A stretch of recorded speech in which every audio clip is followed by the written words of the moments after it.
Hello, everybody. I'm a practicing therapist and a doctoral student of psychology. Today, we're going to talk about a topic that you guys were talking about. It's not like the most happiest topic. It's actually quite negative, and I don't really like making negative videos. I enjoy positive videos. I hope to be a positive person. However, this is information that I think is very valid and the information is legitimate. I think that some folks would appreciate a video like this. So there are some situations where fearful avoidance may cheat in what could be suspected as a happy relationship. And so we're just going to talk about why that is. But before we do, take everything I say with a grain of salt. So the first one, from what I've seen clinically, is the relationship in of itself is stable, but their needs are not getting met. So it may look happy because it's stable, but it's not. However, the difference between fearful avoidance and dismissive avoidance comes to this particular piece. It's not always the case, but it is incredibly common.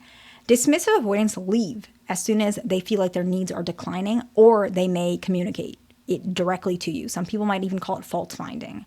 And while some of them do that to push you away, some communicate about the faults that they think you have because their needs are not getting met. It comes across incredibly abrasive, and so you might not know that that's what they're communicating. But dismissive avoidance typically say something.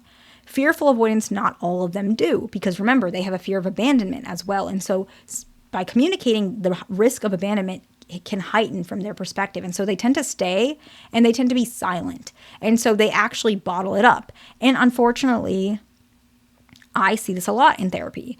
And it's sad. It's very sad because sometimes what happens is the fearful avoidant may continuously have continuous affairs, not like one long-term affair. It's like continuous affairs throughout their marriage to random people because they have this one particular need. And that need can actually be trauma. And we will probably talk about that in general, like throughout the video, but I still want to touch on it in this point as well. Let's say, for example, we have a fearful avoidant female. And her husband he can be anything. He can be secure because he's not triggering her. That's not the issue. It's actually her deep wound. Fearful avoidants have incredible amounts of trauma. They are incredibly resilient, amazing folks. But it's so sad. So many of these folks have seen things that a lot of us, if we're not fearful avoidant, could never imagine seeing. And I know that because I have a lot of patients who are fearful avoidant. And they have a need that you cannot actually meet in a normal circumstance because it's not even a healthy need.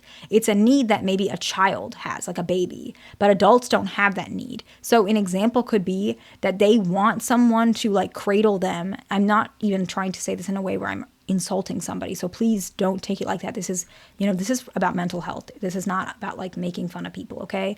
Maybe they want to be cradled before bed, like being held in somebody's arms, but in like a cradle type of fashion before bed.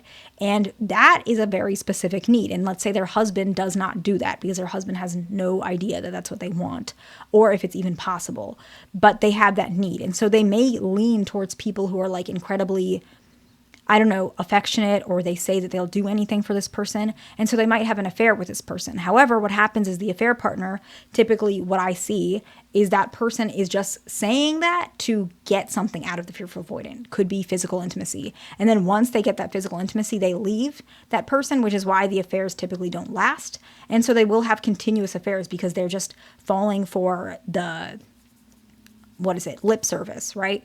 That the other person, the affair partner, is giving them. So they might have a very specific need that they're trying to get, but they don't communicate it because they think it should be there, but it shouldn't be. Your mother or father was supposed to do that when you were a baby. That's not a typical common need. And that's just an example. The next one is some fearful avoidance grew in homes where they grew up in homes where cheating was the norm. It has nothing to do with love. They think it's common behavior. So they believe you can cheat while still being in a relationship. They believe you can cheat and the marriage is fine because maybe that's what happened with them, or maybe they were a product of an affair. Like they don't understand. And I'm not saying this is a good or bad thing, but it is just the way it is for a lot of these folks. And it's a wound. And I'm not saying to tolerate this behavior with fearful avoidance. That is not what I'm saying. I'm not saying fearful avoidance are the only ones who cheat. And I'm also not saying that all fearful avoidance cheat. I'm just saying these are the patterns of why this could be happening. It's a specific video, and if it helps anybody, that is my aim. It's not going to help everybody. You know yourself best, so please keep that in mind. You know you and your relationship best. The next one is that they have deep wounds that they haven't healed from, and they believe that someone is still out there to have this particular wound being saved. This one I notice is more common with female fearful avoidance. It can happen with males, but it's just I have not seen it too often with male fearful avoidance from what I've seen. And I've seen plenty of couples. This is like almost double the ratio between a male fearful avoidant and a female fearful avoidant. Like they are just much more likely and prone to this one. And what I mean is it's typically this particular need. And that's what I'm going to mention. More common with fearful avoidance, females, they are looking for someone to save them. Anxious preoccupied has this as well. Even males have this, but what I see is it's just more common with female fearful avoidance. And what I mean by save, it's like a very, very specific desire where maybe they want someone who is very nurturing. We were talking about earlier, like cradling them before bed. It might be like someone who feeds them a warm meal when they're sick. Like it's going to be incredibly specific, and it's usually like in a very rescuing type of way. They are seeing themselves like helpless. Sometimes they perceive themselves like they almost amp it up in their mind, even though it's not true. They almost have this like helpless need that they're like, and a lot of them who fit in this category, they might have a personality disorder as well, but they might have like a very helpless need where they're like almost in their mind painting their husband as like someone who's like bad or who's like trapping them, which is not true. It is not true. But as the relationship progresses, they paint this picture in their mind so they can be saved. And so like, let's say, for example, the husband, maybe he did do something not so great and he was yelling pretty loudly or whatever, and the cops were called. Let's just say that was the case. She might like dress a certain way, or like maybe she just came out of the shower and she shows up with just a towel on to the cops and like acts like very afraid and scared because she wants to be saved. And she's trying to have that leverage to these like law enforcement officers that maybe she can like have some sort of affair with. And she like puts herself in a position emotionally where she's always like vulnerable and like needing saving.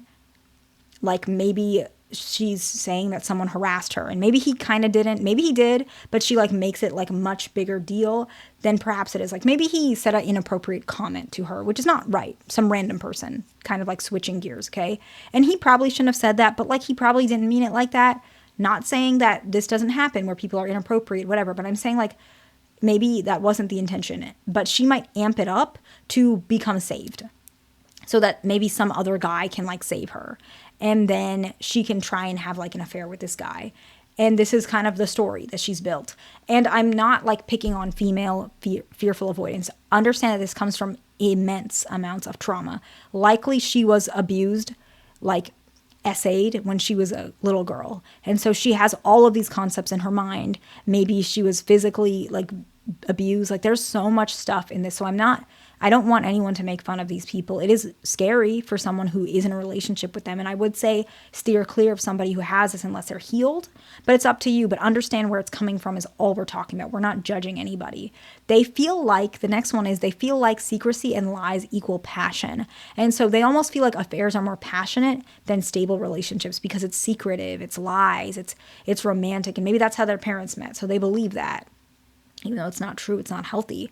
And the last one is even if they want to leave a relationship, even if it seems stable, they're afraid of the confrontation. And so they cheat to leave an opening to leave instead of that confrontation of saying, hey, I'm unhappy. They don't want to put their feelings, their vulnerabilities out in the open. So let's summarize and we'll wrap it up. The relationship is stable, so it's happy, not really, but they're not communicating their needs. The next one is they grew up in homes where cheating is a norm. The third one is they have a deep-seated specific wound that they're trying to get elsewhere without realizing it's not healthy. Their wound is actually not possible to meet in an adult form. It's for a child, not an adult. And so it's just destroying their relationships.